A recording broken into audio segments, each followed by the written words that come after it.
Hello student, स्वागत है आपका कनावत एकेडमी के यूट्यूब चैनल पर। और हमने पिछली क्लास में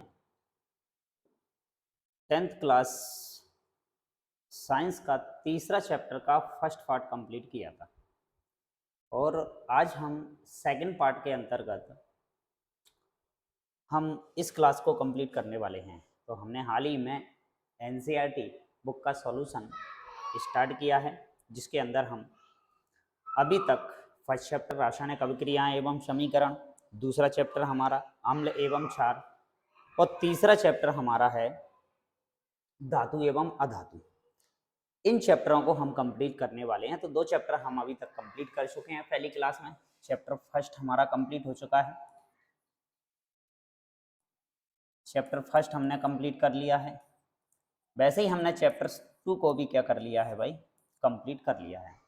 और अभी रनिंग में सेकंड पार्ट आपके लिए प्रोवाइड किया जा रहा है। सेकंड पार्ट के अंदर इसके कुछ क्वेश्चन हैं और थोड़ी सी थ्योरी और बची हुई है, उसको आप लोगों को इसको प्रोवाइड कराना है। तो सभी लोग सबसे पहले वीडियो को लाइक कर दीजिए, चैनल को सब्सक्राइब कर दीजिए और बेल आइकन दबा दीजिए, जिससे आगे आने वाली क्लासों का नोटिफिकेशन आपको समय से मिलते रहे। तो बात करते हैं चैप्टर की। तो इसमें हमने अभी तक के सॉल्यूशन के अंदर धातु अधातुओं से रिलेटेड जो भी क्वेश्चन हमारे बने हुए हैं, उन क्वेश्चनों को हम क्या कर चुके हैं, कंप्लीट कर चुके हैं। थ्योरेटिकल चीज़ें हमने बहुत सारी पढ़ी, धातुएं क्या होती हैं, अधातुएं क्या होती हैं, और कुछ बात हमने अधातुओं के उपधातुओं के बारे में भी की थी। तो देखते हैं भाई, बात करते हैं हमने कहाँ तक चैप्टर को कंप्लीट कर लिया था, उस मैटर तक इसको लेके चलते हैं। तो लास्ट क्लास में हमने यहाँ तक आपको ये क्वेश्चन और इसका सॉल्यूशन प्रोवाइड करा दिया था, जिसके अंदर हमने सबसे पहले कुछ परिभाषाएं पढ़ी थी, जिसके अंदर हमारा जो गैंग है ये पढ़ा था, वर्जन है, निस्तापन है, अपचयन है। और आज का टॉपिक हमारा स्टार्ट होता है कहाँ से, धातुओं का परिष्करण। मतलब अब हम धातुओं को शुद्ध अवस्था में प्राप्त करने वाले हैं। शुद्ध अवस्था में प्राप्त करने के लिए हमें अलग अलग विधियों का उपयोग करना पड़ता है, और धातु को शुद्ध अवस्था में प्राप्त करने के लिए हम इनके खनिजों का उपयोग करते हैं। खनिज हम पढ़ चुके हैं भाई, ठीक है। दूसरा, हम इनके अयस्कों का उपयोग करते हैं। इन अयस्कों से हम धातुओं को शुद्ध अवस्था में प्राप्त करते हैं। तो धातुओं को उनके पदार्थों से, उनमें से अशुद्धियों को अलग करके, यानी हम कहेंगे कि गैंग को अलग करके शुद्ध अवस्था में प्राप्त करना ही हमारा धातुओं का परिष्करण कहलाता है। और इसके लिए हमारे पास सबसे अच्छी विधि है, इस विधि को हम कहते हैं विद्युत अपघटनी विधि। तो बात करते हैं देखो इसकी, कि धातुओं से अपद्रव्य मतलब गैंग यानी अशुद्धि को हटाने के लिए सबसे अधिक उपयोगी जो विधि है ना, वो हमारी है विद्युत अपघटनी विधि। इसके आधार पर हम धातुओं का परिष्करण यानी धातुओं का क्या करते हैं भाई, शुद्धिकरण करते हैं। क्लियर? तो ये है भाई विद्युत अपघटनी विधि हमारी, जिसके अंदर हम क्या करते हैं भाई, सबसे पहले हमें एक पात्र लेना होता है भाई। तो ये हमने एक पात्र ले लिया भाई, ठीक है, ये ले लिया पात्र। और इस पात्र के अंदर हम एक अम्लीय विलयन CuSO4 भर देते हैं। ये हमारा एक टैंक कहलाता है। इसके अंदर अपद्रव्य हमारा भरा हुआ है, जिसे हम एनोड पंख कहते हैं। एक हमारा कैथोड वाला भाग रहता है और एक हमारा एनोड वाला भाग रहता है, ठीक है। एक कैथोड है, एक एनोड है, एक माइनस और एक प्लस। हमने यानी इसको बैटरी से क्या कर दिया है, संयोजित कर दिया है। तो जैसे ही हमने इसके अंदर जो विलयन भरा हुआ है, तो इस विलयन का क्या होता है भाई, विद्युत अपघटन होने लगता है। जैसे इसके अंदर करंट फ्लो किया जाता है, तो जैसे ही करंट फ्लो किया जाता है, तो हमारे पास जो CuSO4 हमने लिया है, CuSO4, जिसको हम कहेंगे कॉपर सल्फेट, और ये कॉपर सल्फेट जो है ना, ये आयनों में विभक्त हो जाता है। Cu+2 आयन बनता है और साथ में SO4-2 आयन बन जाता है। ये हमारा विलयन के अंदर ये आयन हमें प्रदान हो जाते हैं। तो हम बात करें कि जो विलयन में से, ये जो विलयन दे रखा है, उस विलयन में से जो हमारे पास CuSO4 में से Cu आयन जो है ना, कॉपर जो आयन है ना, वो तो चलने लगते हैं किधर की तरफ, कैथोड की तरफ, ठीक है। कहाँ से निकल के आ रहे हैं भाई, ये एनोड से निकल के आ रहे हैं, किधर की ओर चलने लगते हैं, कैथोड की तरफ चलने लगते हैं। तो भाई हम बात करें कि हमारा जो एनोड है, एनोड एनोड हमारा क्या है भाई प्लस, और कैथोड क्या है हमारा माइनस। तो एनोड पर अशुद्ध तांबा हमें प्राप्त होता है, कॉपर बोले तो तांबा, सी बोले तो हमारा क्या है तांबा, तांबा, ठीक है। और कैथोड पर शुद्ध तांबा हमें प्राप्त होता, शुरू होना हो जाता है। तो विलयन हमने किस चीज का लिया था, कॉपर सल्फेट प्लस तनु सल्फ्यूरिक अम्ल सूक्ष्म मात्रा में, तनु सल्फ्यूरिक अम्ल मतलब कुछ मात्रा में हम इसके अंदर H2SO4 का विलयन मिला देते हैं, थोड़ी सी मात्रा में सल्फ्यूरिक अम्ल इसके अंदर मिला दिया जाता है। जैसे इसके अंदर विद्युत धारा प्रवाहित की जाती है तो विद्युत अपघटन की क्रिया स्टार्ट हो जाती है। विद्युत अपघटन से जब विद्युत धारा प्रवाहित की जाती है तब एनोड से अशुद्ध धातु विद्युत अपघट्ट में क्या होने लगती है भाई, घुलने लगती है। विद्युत अपघट्ट मतलब हमने जो कॉपर सल्फेट का विलयन इसके अंदर भरा हुआ है, उतनी ही मात्रा में शुद्ध कॉपर विद्युत अपघट्ट से कैथोड पर निक्षेपित हो जाता है, ठीक है। और अवले अशुद्धियां जो है ना वो एनोड की तली में बैठ जाती हैं, जिसे हम एनोड पंख कहते हैं भाई। ये भी क्या है हमारी अशुद्धियां, अशुद्धियां ये एनोड पंख में इकट्ठी होती चली जाती हैं एनोड पर, जिसे हम एनोड पंख कह देते हैं, ठीक है।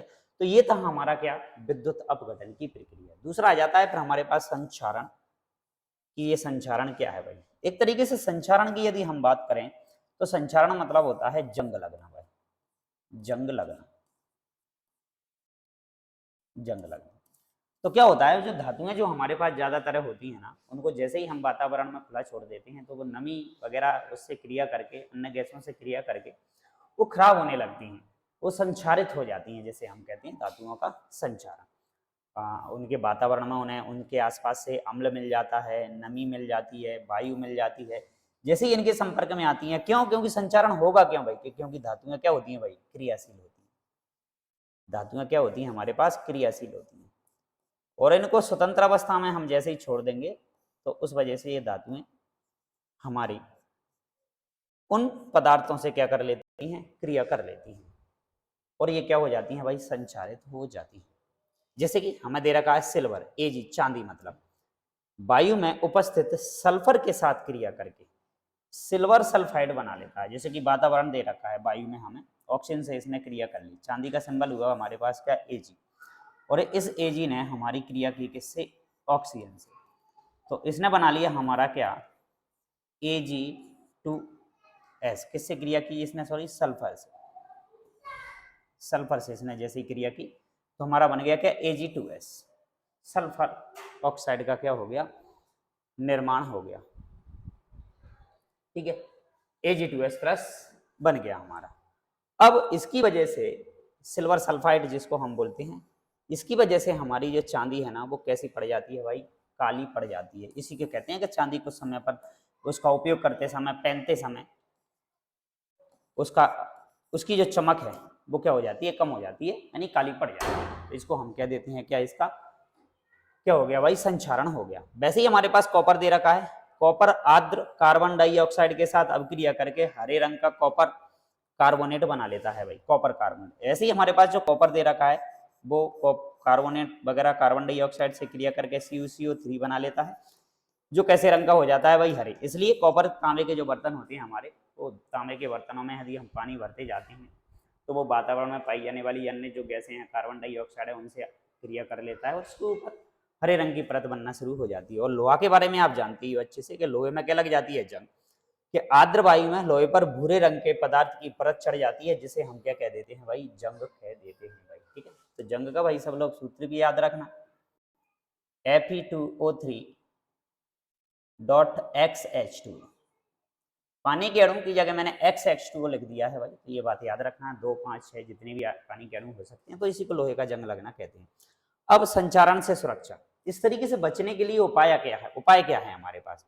तो बात करें हम लोहे को जंग से बचाने के लिए हमें बहुत सारे तरीके अपनाने पड़ते हैं। जैसे कि देखो, सबसे पहले हम बात करें कि पेंट वार्निश करना पड़ेगा हमें, इस पर तेल लगा कर रखना पड़ेगा, ग्रीस लगाकर रखना पड़ेगा, इसका यशद लेपन करना पड़ेगा, बहुत इंपोर्टेंट क्वेश्चन है। क्रोमियम लेपन भी करना पड़ेगा, ये भी बहुत है।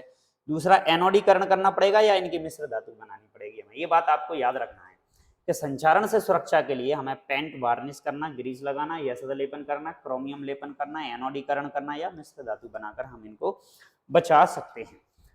ठीक है, अब यशद लेपन हमें दे रखा है भाई, ये यशद लेपन क्या है, तो लोहा एवं इस्पात को जंग से सुरक्षित रखने के लिए उनके ऊपर हम जिंक की परत चढ़ा देते हैं। जिंक बोले जेड, जस्ते की परत चढ़ा दी जाती है, इसी को ही हम क्या कह देते हैं भाई, यशद लेपन कह देते हैं। अब जिंक कम क्रियाशील होता है लोहे की तुलना में, तो जिंक वातावरण से क्रिया नहीं करता है और वो लोहे को सुरक्षित क्या कर लेता है, बचा लेता है, तो उसको हम बलगानी संरक्षण के नाम से भी जानते हैं, यशद लेपन। क्लियर बात?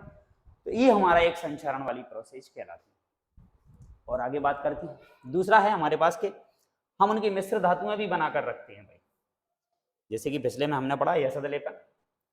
अगले क्वेश्चन में हम देखें, हम धातुओं को बचाने के लिए हम इनकी मिश्र धातु दो या दो से अधिक धातुओं को आपस में मिलाने पर उनकी क्रियाशीलता क्या हो जाती है, कम हो जाती है।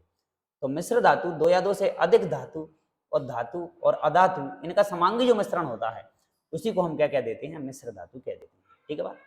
लोहा सूक्ष्म मात्रा में कार्बन के मिश्रण के साथ लोहा क्या हो जाता है, कठोर एवं प्रबल हो जाता है। तो मतलब हमारे पास जो आयरन दे रखा है उस आयरन के साथ यदि हम कार्बन को और मिक्स कर दें तो लोहा कैसा हो जाता है भाई, हमारा कठोर हो जाता है, दृढ़ हो जाता है, मजबूत हो जाता है। तो कार्बन की मात्रा ज्यादा होगी, उतना ही लोहा उतना ही मजबूत होगा। अब इस्पात बनाने के लिए, जैसे हमने इस्पात बनाया, जिसे हम स्टील कहते हैं, बर्तन वगैरह बनाने के लिए भी घर में हम इनका उपयोग कर रहे हैं। लोहा दे रखा है, निकेल और क्रोमियम मिक्स कर दिया जाता है इसके अंदर, तो ये हमारी क्या कहलाती है भाई, स्टील कहलाती है। ऐसे पीतल देखा होगा, पीतल भी हमारी एक मिश्र धातु है जिसमें हम कॉपर मिलाते हैं और जिंक मिलाते हैं और अब पीतल बन जाता है। परसेंटेज मात्रा हमें याद रखनी पड़ती है कि कितना क्या दे रखा है। फिलहाल आप याद रखें कि पीतल बनाने के लिए हमें कॉपर लेना पड़ेगा और जिंक लेना पड़ेगा, मतलब पीतल हमारी मिश्र धातु है। वैसे ही आता है हमारे कांसे के बर्तन, नाम सुने होंगे, कांसे का बर्तन बनाने के लिए हमें कॉपर लेना पड़ेगा और टिन लेना पड़ेगा।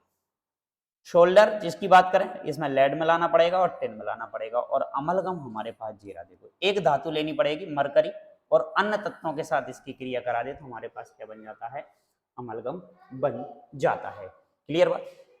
तो ये था हमारा पिछली क्लास का जो सिलेबस आपका, जिसके अंदर हमने 10th क्लास विज्ञान के अंदर हमने तीसरा जो चैप्टर है हमारा धातु और अधातु, उससे रिलेटेड जो भी सिलेबस हमने एनसीईआरटी के अंदर दे रखा था उसका एक शॉर्ट सिलेबस का डिस्कशन हमने आपसे किया है। अब हम बात करते हैं इनके कुछ क्वेश्चन। प्रश्नावली हमें दे रखी है भाई, क्वेश्चन आंसरों की हम थोड़ी सी चर्चा करते हैं। तो आप बिल्कुल इनके स्क्रीनशॉट ले सकते हैं और बाद में आप इनके क्वेश्चन आपको इसी के अंदर मिल जाएंगे। मैं सिर्फ क्वेश्चन बता देता हूं, जैसे कि आपको हमें सबसे पहला क्वेश्चन दे रखा है, अति लघु उत्तरीय प्रश्न। एक एक नंबर के क्वेश्चन दे रखे हैं भाई, बड़े अच्छे अच्छे क्वेश्चन दे रखे हैं। आप देखो, ऐसी जो धातुओं के नाम बताइए जो चाकू से काटी जा सकती हैं, एक चमकीली धातु का नाम बताइए। ऐसे 10 क्वेश्चन आपको दे रखे हैं, कितने, एक एक नंबर वाले क्वेश्चन आपको दे रखे हैं। उसके बाद हमारे आ जाते हैं अति लघु उत्तरीय प्रश्न, दो दो नंबर वाले क्वेश्चन हमें दे रखे हैं। ये पहला है, दूसरा, तीसरा, चौथा, पांचवा। आप इसका स्क्रीनशॉट ले सकते हो भाई, और इन क्वेश्चनों को आप सिलेबस के अकॉर्डिंग करने की कोशिश कीजिए, बिल्कुल आपका सॉल्यूशन इनमें मिलेगा। उसके बाद 5 क्वेश्चन फिर से हमें दे रखे हैं, 3-3 नंबर वाले, जिन्हें हम लघु उत्तरीय प्रश्न कहते हैं, जिसके अंदर हमसे एक क्वेश्चन में, लास्ट वाले क्वेश्चन में हमसे कुछ समीकरण पूछा है। ये समीकरणों को भी हमने आपसे शायद डिस्कस किया था, तो आप बिल्कुल इसके सिलेबस के अंदर जो भी हमने इसकी थ्योरी पढ़ी है उसके अंदर आपको ये अभिक्रियाएं मिल जाएंगी। आयनिक यौगिक क्या है, गर्म पानी, मैग्नीशियम, गैलियम, ये सारी चीजों को हम आपसे डिस्कस कर चुके हैं। उसके बाद हमारा दे रखा है क्या, दीर्घ उत्तरीय प्रश्न, जो कि 4 या 5 नंबर में हमसे क्वेश्चन पूछे जाते हैं। 5 क्वेश्चन हमें ये दे रखे हैं इससे रिलेटेड। ठीक है, इनका फिर आगे कुछ सॉल्यूशन आपको दे रखा है, उसे छोड़िए, आप ये क्वेश्चनों को आप प्रैक्टिस कीजिए।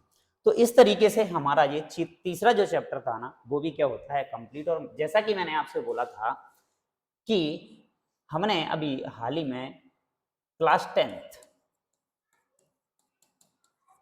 का एनसीईआरटी बुक का सॉल्यूशन, एनसीईआरटी जो बुक है हमारी, उस बुक का सॉल्यूशन बिल्कुल यूट्यूब पर मैं बिल्कुल फ्री आपको अवेलेबल करा रहा हूं, जिसमें आप हमारी एनसीईआरटी बुक से रिलेटेड जो भी साइंस का कोई क्वेश्चन है, साइंस की जो थ्योरी है आपकी, कंप्लीट सिलेबस कराने वाला हूं। जिसमें मैंने आपसे सबसे पहले साइंस का हमारा जो दे रखा है उसमें केमिस्ट्री वाला पोर्शन स्टार्ट किया है। आगे फिर हम बायो वाला पोर्शन करेंगे और आगे फिर हम जाके फिजिक्स वाला पोर्शन भी आपका क्या करने वाले हैं, कंप्लीट करने वाले हैं। तो इस तरीके से हम साइंस का सिलेबस इस बार हमने, पिछली बार भी हमने आपको प्रोवाइड किया गया था।